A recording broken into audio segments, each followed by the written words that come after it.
चलिए फ्रेंड्स, सुनते हैं आज का अपना वीडियो। आज के इस वीडियो में बताने वाला हूँ कक्षा 10वीं का जो कि आपका विज्ञान का पेपर रहने वाला है। तो कंप्लीटली सोल्यूशन बताने वाला हूँ। तो जितने भी स्टूडेंट दे रहे हैं 2 मार्च को अपना एग्जाम, तो एक बार वीडियो को जरूर दे लेना। यही पेपर आने वाला है यहाँ पे एग्जाम क्वेश्चन पेपर में, जिसमें कि आपको 60 से 70% इसी पेपर से देखने को मिलने वाला है। तो लास्ट तक वीडियो को जरूर दे लिखना। यहाँ पर जो आपका विषय कोड रहने वाला है, तो आप जानते हैं कि S200 रहने वाला है। यहाँ पर टोटल नंबर ऑफ क्वेश्चन जो आपके रहने वाले हैं वो 22 रहने वाले हैं। और total number of print page जो आपका रहने वाला है वो 8 पेज में आपका पेपर रहने वाला है। यहाँ पर आपको रोल नंबर लिखना है, सिंपली आपको रोल नंबर ही लिख देना है। विज्ञान का मैं आपको कंप्लीटली सॉल्यूशन बताने वाला हूँ, यानी कि साइंस का सॉल्यूशन कराने वाला हूँ। हाई स्कूल मुख्य परीक्षा वर्ष 2022 का है, यानी जो कि आपको 2 मार्च को देखने को मिलने वाला है। तो अंत तक वीडियो को जरूर देखना। तो शुरू करते हैं आज का अपना वीडियो फ्रेंड्स। 3 घंटे का आपको टाइम मिलेगा। 3 घंटे के अंदर अंदर आपको हर हाल में पेपर को सॉल्यूशन करना ही करना होगा। और मैक्सिमम मार्क्स जो आप जानते हैं कि 80 मार्क्स का आपका पेपर होता है। तो जिस किसी स्टूडेंट को 80 में कम से कम 70 से 80% स्कोर करना है इसी पेपर के माध्यम से, तो एक बार वीडियो को जरूर देख लेना। तो शुरू करते हैं आज का अपना वीडियो। तो फाइनली यहाँ पे सामने आ चुका है आपका पेपर इस प्रकार से रहने वाला है। यहाँ पर जो आपका विज्ञान का पेपर रहने वाला है, साइंस का, इनकी कक्षा 10वीं का है। समय आपको 3 घंटे का मिलने वाला है। यहाँ पर आपका जो अंक रहने वाला है, मैक्सिमम मार्क्स जो आपका 80 मार्क्स का रहने वाला है। कुल जो प्रश्न रहने वाले हैं वो 22 रहने वाले हैं, कि 22 क्वेश्चन रहने वाले हैं आपके एग्जाम क्वेश्चन पेपर में। तो निर्देश आपके सामने इस प्रकार से रहने वाले हैं, तो उसे भी पढ़ना जरूरी होता है, क्योंकि आप जब निर्देश पढ़ते हो तभी आपको समझ में आता है कि कौन सा क्वेश्चन आखिर क्या कहना चाहता है। तो पहला वाला निर्देश है कि सभी प्रश्न अनिवार्य हैं, ऑल क्वेश्चन आर कंपल्सरी। आपको जितने भी क्वेश्चन दिए जाएंगे आपको सभी को सॉल्यूशन करना होगा। सेकंड वाला कह रहा है प्रश्न क्रमांक 1 से लेकर 4 तक आपको वस्तुनिष्ठ प्रश्न हैं, जिनके लिए आपको 32 अंक प्रोवाइड हैं, कि जिसने भी 1 से लेकर 4 तक क्वेश्चन के जवाब दे दिया उसको 32 मार्क्स बिल्कुल ही क्लियर होने वाले हैं इसी वीडियो के माध्यम से। तो अंत तक वीडियो को जरूर देखना। आप ये सभी के निर्देश अच्छे प्रकार से ध्यानपूर्वक पढ़ सकते हैं, क्योंकि अगर मैं निर्देश पढ़ता रहूँगा तो वीडियो ज़्यादा ही लंबा हो जाएगा। तो आपका पहला वाला क्वेश्चन आ चुका है, वो इस प्रकार से रहने वाला है। पहला वाला जो क्वेश्चन है कि सही विकल्प आपको चुनकर लिखना होगा। यह क्वेश्चन आपका 8 मार्क्स का रहने वाला है। इसमें का वाला क्वेश्चन है कि लौह चूर्ण या फिर लौह चूर्ण पर तनु हाइड्रोक्लोरिक अम्ल डालने से क्या प्राप्त होता है। जो कि हम जानते हैं जब Fe जो होता है, जब वह हाइड्रोक्लोरिक अम्ल की इनसे अभिक्रिया करता है तो क्या क्या बनाता है, तो हाइड्रोजन गैस मुक्त करता है, और साथ ही साथ आयरन क्लोराइड बनाता है। इनके क्या बनाता है, फेरस क्लोराइड बनाता है। ऑप्शन में आपका का वाला, इनके पहला वाला बिल्कुल ही राइट होने वाला है। ऑप्शन में आपका का वाला यहाँ पर बिल्कुल ही राइट हो जाएगा। और पतले तारों में धातुओं को खींचे जा सकने की क्षमता क्या कहलाती है। चूंकि हम जानते हैं पतले तारों को, यानी कि धातुओं के तारों को पतले तारों के रूप में परिवर्तित करने के गुण को हम तन्यता कहते हैं। क्या कहते हैं, क्या कहते हैं, मैलिएबिलिटी कहते हैं। और आगाध वर्ध्यता कैसे कहते हैं, हम जानते हैं धातुओं को यानी कि चादरों के रूप में परिवर्तित करने के गुण को हम क्या कहते हैं, आगाध वर्ध्यता कहते हैं। आप सभी जानते हो कि सोने की जो चादरें होती हैं वो आगाध वर्ध्यता कहलाती हैं। क्या कहलाती हैं, आगाध वर्ध्य होती हैं। सबसे ज़्यादा आपका आगाध वर्ध्य सोना ही होता है। आपको ये पता होना चाहिए फिलहाल कि आपका यहाँ पर का वाला ऑप्शन बिल्कुल ही राइट हो जाएगा। यहाँ पर बात करें का वाले क्वेश्चन की, तो इस प्रकार से रहने वाला है कि दो तंत्रिका कोशिका के मध्य खाली स्थान को क्या कहते हैं, तो दो तंत्रिका कोशिका जो होती हैं उनके मध्य जो खाली स्थान होता है, जो रिक्त स्थान पाया जाता है, उससे हम क्या कहते हैं, तो स्नैप्स कहते हैं। क्या कहते हैं, स्नैप्स कहते हैं। आपका खा वाला ऑप्शन यहाँ पर बिल्कुल ही राइट होने वाला है। अलैंगिक जनन मुकुलन द्वारा क्या होता है, तो चूंकि आपका जो हो जाएगा वह क्या हो जाएगा, तो यीस्ट में होता है। किसमें होता है, यीस्ट में। आपका सिंपली यहाँ पर क्या आ जाएगा, तो यीस्ट आ जाएगा। यही आपका आंसर रहने वाला है। और विद्युत धारा उत्पन्न करने की युक्ति को क्या कहते हैं, तो आप सभी जानते होंगे विद्युत धारा उत्पन्न जो करता है उसकी जो युक्ति यानी जो मशीन है वह क्या है, तो आपका मोटर आ जाएगा। क्या आ जाएगा, तो आपको सिंपली डी वाला ऑप्शन यहाँ पर क्या आ जाएगा, तो मोटर आ जाएगा। क्योंकि जो अगर यहाँ पर पूछता कि विद्युत धारा उत्पन्न करने की युक्ति ना पूछ करके बल्कि यहाँ पर ये पूछ लेता विद्युत धारा यानी मापने की युक्ति को क्या कहते हैं, तो उसको आपका यहाँ पर आ जाता है एमीटर। आपको ये भी पता होना चाहिए। चार वाले क्वेश्चन की बात करें, इनमें से कौन आहार श्रृंखला का निर्माण करते हैं।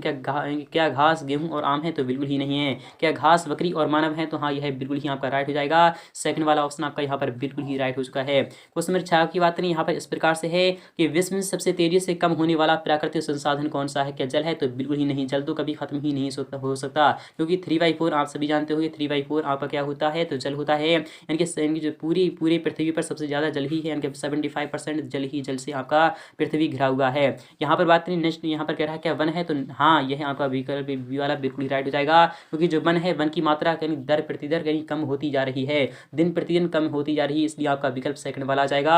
और आवर्त सारणी में यानी कि आवर्तों की संख्या जो होती है, जो हॉरिजॉन्टल लाइन होती है वो कितनी होती है, तो आपका यहाँ पर थर्ड वाला ऑप्शन सही हो जाएगा। यानी सी वाला ऑप्शन आपका राइट हो चुका है। 7 होती है। कितनी होती है, तो 7 होती है। नेक्स्ट की बात करें, नेक्स्ट वाला क्वेश्चन क्या कह रहा है, इसे इंग्लिश मीडियम के छात्र भी अच्छे प्रकार से देखते हैं। तो आपका सेकंड वाला क्वेश्चन इस प्रकार से रहने वाला है, स्थानों का आपको पूर्ति करना है, फिल इन द ब्लैंक्स आपको खाली स्थान भरना होगा। यह क्वेश्चन भी आपका 8 मार्क्स का रहने वाला है, तो आप अच्छे प्रकार से देख लीजिएगा और समझ लीजिएगा। यहाँ पर क्या कह रहा है कि जल एक ऑक्साइड है। जल एक कैसा ऑक्साइड है? चूंकि हम जानते हैं जल एक जो ऑक्साइड है वह क्या है? उदासीन है। क्या है? उदासीन है। ना तो उसमें स्वाद होता है ना ही गंध होती है, यानी स्वादहीन और गंधहीन। और क्या होता है यह आपका क्या होता है तो आपको पता होना चाहिए। तो जल एक उदासीन ऑक्साइड है, यही आपका आंसर रहने वाला है। धातुएं प्रायः ऊष्मा और विद्युत क्या होती है? कंडक्टर यानी कि सुचालक होती हैं। सिंपली आपको कंडक्टर यानी कि सुचालक लिखना, यही आपका आंसर रहने वाला है। सिंपली आपको क्या करना है तो सुचालक लिखना, यही आपका आंसर रहने वाला है।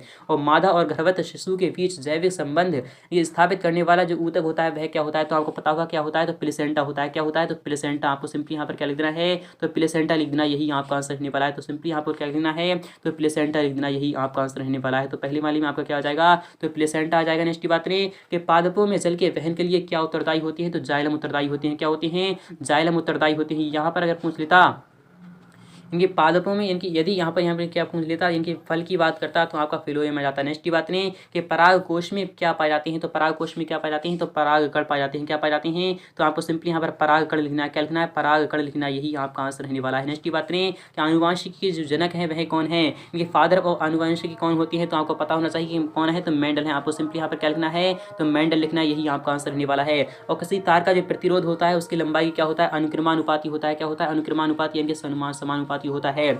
और यहाँ पर मस्तिष्क और रेणुके तथा मेरुरज्जु जो होती हैं वो क्या बनाते हैं तो तंत्रिका तंत्र बनाते हैं। क्या बनाते हैं? आपको सिंपली यहाँ पर लिखना है जवाब वाले क्वेश्चन में तंत्रिका तंत्र लिखना, यही आपका आंसर रहने वाला है। तो आई होप आपको समझ में आ रहा होगा। तो फाइनली आपके सामने आ चुका है थर्ड वाला क्वेश्चन। इस प्रकार से आपका पूछा जाएगा, तो देख लीजिएगा थर्ड वाला क्वेश्चन इस प्रकार से है। आप यहाँ पर अच्छे प्रकार से तो थर्ड वाला जो क्वेश्चन रहने वाला है वो इस प्रकार से रहने वाला है। यहाँ पर कह रहा है सही इनकी जोड़ी का आपको क्या करना है मिलान करना होगा, यानी जोड़ी मिलान करना है आपको। यह क्वेश्चन आपका 8 मार्क्स का रहने वाला है। कितने मार्क्स का रहने वाला है तो 8 मार्क्स का रहने वाला है। इसमें कि पहला वाला जो खंड है वो इस प्रकार से कि सबसे अधिक यानी क्रियाशील धातु कौन सी होती है? क्योंकि हम जानते हैं सबसे अधिक जो क्रियाशील धातु होती है वो कौन सी होती है? सोडियम और यानी पोटेशियम और सोडियम होती है। और एक और होती है, आपको वो कमेंट्स में लिखना होगा। फिलहाल के आपको बता रहा हूँ क्रोमियम भी होता है। पहला वाला जो ऑप्शन यहाँ पर कह रहा है सबसे अधिक क्रियाशील धातु कौन सी है तो आपको यहाँ पर पोटेशियम दिख रहा है। ये थर्ड वाला ऑप्शन पर आपको यहाँ पर चला जाएगा। यहाँ पर बात करें कि सामान्य रक्तदाब कितना होता है, यानी जनरल ब्लड प्रेशर जो होता है वह क्या होता है? जब मनुष्य का 120 पर यानी कि सबसे यानी कि जब मनुष्य का जो रक्तदाब होता है यानी जो ब्लड प्रेशर होता है जब 120 पर पहुंच जाता है तो उसके लास्ट टाइम आ जाता है। या फिर यदि 121 पे पहुंच जाएगा तो मनुष्य नहीं बचेगा। यदि 80 पर पहुंच जाएगा यानी मिनिमम जो होता है वो 80 हो जाता है। यदि 80 से नीचे ब्लड प्रेशर हो जाता है तो भी मनुष्य नहीं बचेगा। उसकी धड़कन इतनी तेज हो जाती है कि वो मरने वाला होता है। तो आपका सिंपली आंसर क्या आ जाएगा तो यानी कि 120/80 mm/g होता है। कितना होता है तो 180 यानी कि 120/80 होता है। mm/g होता है, आपको यहाँ पर पता होना चाहिए। काफ़ी ही महत्वपूर्ण है, ये तो आता ही आता है। और पादप हार्मोन क्या होता है तो हम जानते हैं पादप हार्मोन जो होता है वह क्या होता है तो आपको पता होगा कि साइटोकाइनिन जो होता है वह पादप हार्मोन होता है। यहाँ पर बात करें कि शुक्राणु उत्पन्न नियंत्रण जो करता है वह कौन करता है? एक क्या होता है तो टेस्टोस्टेरोन करता है। क्या कहता है? टेस्टोस्टेरोन करता है। और तारों का टिमटिमाना यानी कि तारे जो टिमटिमाते हैं वो आखिर क्यों टिमटिमाते हैं तो आपको पता होना चाहिए। वायुमंडलीय अपवर्तन के कारण ही क्या टिमटिमाते हैं तो तारे टिमटिमाते हैं। और लेंस की क्षमता जो होती है उसका जो मात्रक होता है वह क्या होता है तो हम चूंकि हम जानते हैं डायोप्टर होता है। क्या होता है? डायोप्टर की अगर यहाँ पर फॉर्मूला की बात करें तो वह क्या होता है आपको यहाँ पर बता चलूँ P इक्वल जो होता है वह क्या होता है 1/f होता है। ये भी आपको पता होना चाहिए।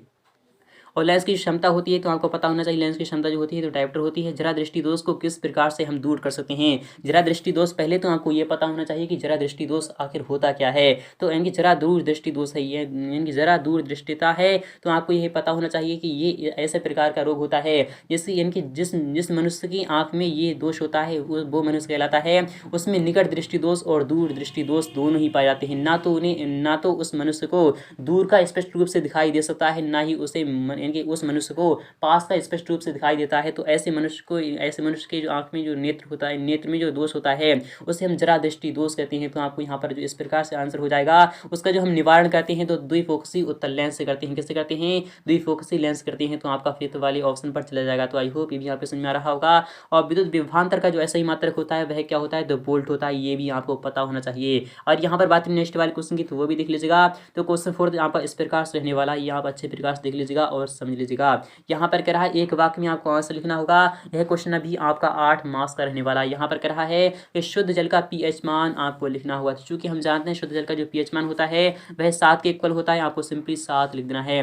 2 या 2 से अधिक धातुओं के समांगी मिश्रण को क्या कहते हैं? तो मिश्र धातु क्या कहते हैं? मिश्र धातु यानी कि एलॉय कहते हैं। आपको सिंपली यहाँ पर क्या लिखना है? मिश्र धातु लिखना, यही आपका आंसर रहने वाला है। सेकंड वाले की बात करें कि हरे पौधों की पत्तियों में पाए जाने वाले वर्णक का नाम आपको लिखना होगा। चूंकि हम जानते हैं क्या है, तो क्लोरोफिल, या फिर हम इससे क्या कहते हैं, तो क्लोरोफिल आपको यहाँ पर लिख देना है। क्या लिखना है? क्लोरोफिल लिखना है, जिसे हम क्या कहते हैं, तो जिसे हम कहते हैं हरित लवक कहते हैं। सिंपली आपको हरित लवक या फिर क्लोरोफिल लिखना, यही आपका आंसर रहने वाला है। हरित लवक यही आपका आंसर रहने वाला है।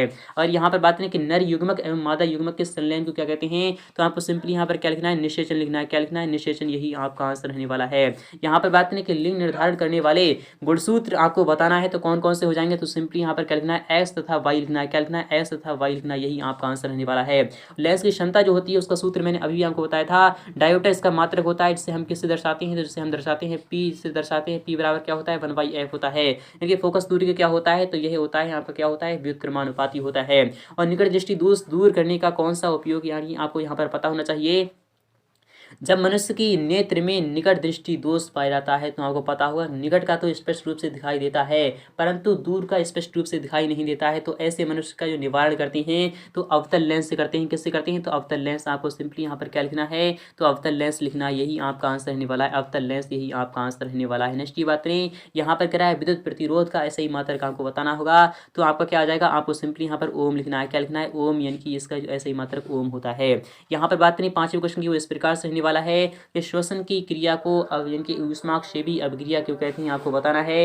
यह क्वेश्चन भी आपका 2 मार्क्स का है। इसका सॉल्यूशन मैं आपको नेक्स्ट पार्ट में प्रोवाइड कराने वाला हूं। इसी प्रकार से आप सभी क्वेश्चंस देख लीजिएगा। यहाँ पर कराया तेल एवं वसायुक्त पदार्थों को नाइट्रोजन से प्रभावित क्यों किया जाता है, सभी का सॉल्यूशन मैं आपको नेक्स्ट पार्ट में प्रोवाइड कराऊंगा। तो फ्रेंड्स